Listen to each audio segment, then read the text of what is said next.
So he said, who am I talking to here? He said they're going to come back tomorrow to finish it up, and it'll give us time to smooth this out, pack it down, and give them a spot to drive on. So tomorrow is the rest of the dirt. Good. Yeah, for a little while. Go ahead. Wow. I mean, it's crazy. It wasn't like he got like mega stuck. It's just like us with the bus when we've been over here. Yeah. You're not, like, you're right there. You're on the ground and you can't move. You just, our dirt is so slippery. That's the issue. Even though it's just to do that side. And then he said, told him, yeah, well, for me, I just need to start seeing how far dirt goes, because I don't know, what do I order? 10 loads, 20 loads, 30 loads? I would do 6 at a time. And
Yeah.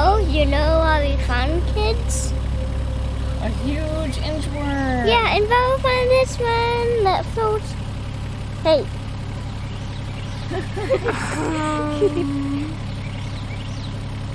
And it likes me, and well, it's here. It's very skinny inchworm.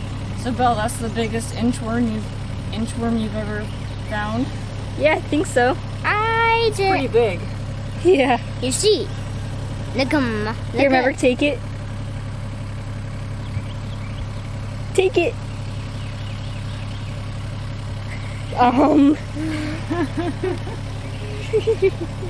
out here.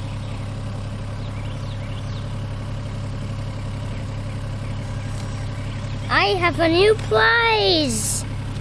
Dada, I found a big inchworm. And it's this big. Well, you might be surprised to see this dirt coming in, but this is what we've been working toward for so long on our property. You guys know, if you've watched our channel, that our property is a bit of a mess. It's a muddy mess. Part of the reason why it's always muddy is because I'm always moving dirt and it never really gets a chance to settle out and dry out. We're moving dirt because we've been doing a lot of shaping and sculpting of the ground, cleaning up ditches, cleaning up the pond, burying debris, doing different things, trying to terraform the land. We've been trying to do, okay, let me explain. This soil, our dark native soil, is extremely poor draining. So what happens is, when we get a big rain, the water sits on top of the soil and it just doesn't settle down. Puddles can last for days. It just sits on the surface, doesn't go anywhere. That's partly because we have a high water table, but partly because it just doesn't drain. if you see a puddle, it could be a deep puddle even, and if you dig it, the soil under the puddle is pretty dry. It's just holding it on the surface. It's good for building ponds and ditches, bad for, you know, a yard that you want to use. I've been grading the soil away from the house and toward the pond and trying to slope it so that the hard soil drains the water downhill. Now you're not gonna be able to see this, but right here, it drops fast. And it used to slope. The reason it drops is because I dug that out. So I dug all this out and I pushed it down toward the pond. Some people have suggested building a berm around the pond so that our yard doesn't get flooded, but it's actually the opposite. The pond doesn't flood the yard, our yard floods the pond. And when we have dirt piled up around the pond, it actually holds the water that's trying to drain downward. The water comes from the high parts and goes to the low part. So we don't want any berms around the pond. It would just stop the water from getting there. We've actually had that problem quite a bit back here on the side of the workshop. This used to pool horribly after it rained because the ground next to the waterway was high. So I've built it up a lot and it's muddy, but I've built it up. This was a big dip right here. Now that I feel like the property is getting to a point where I'm satisfied with it, I've moved as much native soil as I felt needed. I cleaned up a waterway right here. It looks really cool. You're gonna have to see it later on when the water is not so high and when we get this smoothed out. This is one more thing I should explain. After we get a lot of rain, the water level comes up and it seems to sit at a certain high water mark. Now, yeah, it can flood in an extraordinary circumstance. It can flood beyond that, but there's a standard high water mark.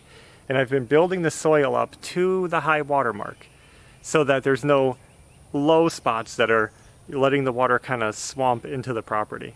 So anyway, a lot of groundwork. I'm done. We're getting fill. This is the first load. I'm going to start with 6 loads. We're probably going to need 20, 30 loads for the whole property or more. So it's going to be a long process. They dropped off the 1 load this morning and they got stuck immediately. They didn't sink in incredibly deep into our mud, but there was no traction because our soil is so silty and slippery and, you know, gross. Now they said they're going to come back tomorrow morning with the rest. So this should help them not get stuck. They should be able to drive in on this pretty far and dump more fill here. And we're just going to keep filling it. All of this. I mean, as far back as you can see. And sand is very well draining, obviously. This is mostly sand. And it's well packing. So we should be able to get, over time, a nice smooth, packed, well draining base on the top so that we don't have to walk in mud after it rains. Well, this is a big surprise. I just got home from the store. We went out to pick up a few things that we needed. Check this out. We got 3 more loads of dirt. They were supposed to come tomorrow.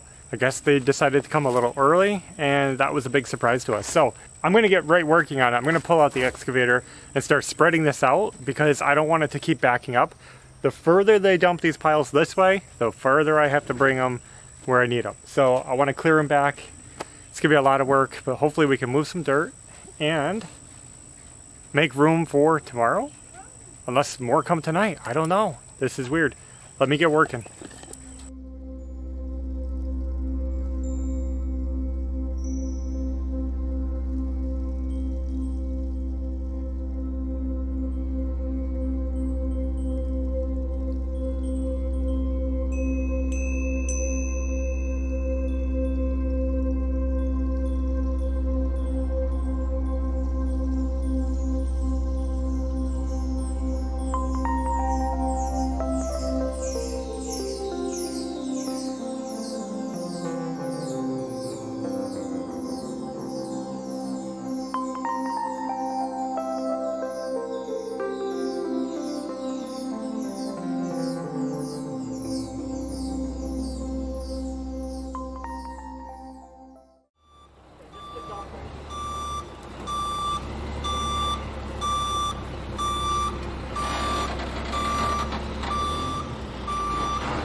Well, there's the progress for now. We had 6 loads of dirt dropped off. They were about, they said 16, 17 yards a piece. I'm not sure. It's mostly sand, but that's okay because we need well draining soil here so that we don't have to deal with mud anymore.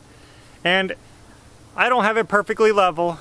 It's a little tricky on the excavator and I'm still learning, but it's level enough for now. And it's higher. It's higher than it used to be. It's out of the mud. I could drive on it. Before, I couldn't drive on it with the excavator.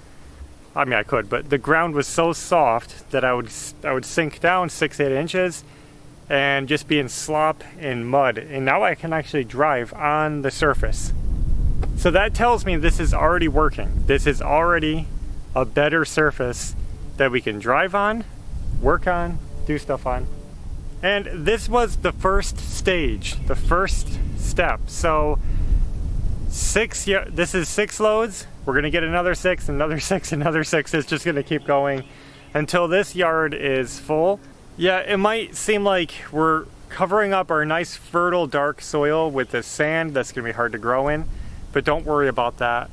We'll figure out grass later. And gardening, we don't want to garden on the ground. Even though our soil is really nice, with the flooding, I don't want to lose a garden to a flood. It'd be a waste of our time. So we're going to do some kind of raised gardening.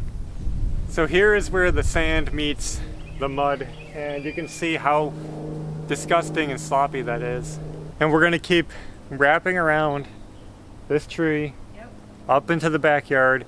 I don't know how we're going to get the dump trucks in here, but I'm hoping we can figure it out. In worst case scenario, we'll just have to go slow with the excavator and move the dirt all back here. Well guys, we've made big progress again, and that's all we have for today. We're done moving dirt, and I'm going to go start working on something else. So we'll be back soon with another video, and until next time, take care. Bye. See ya.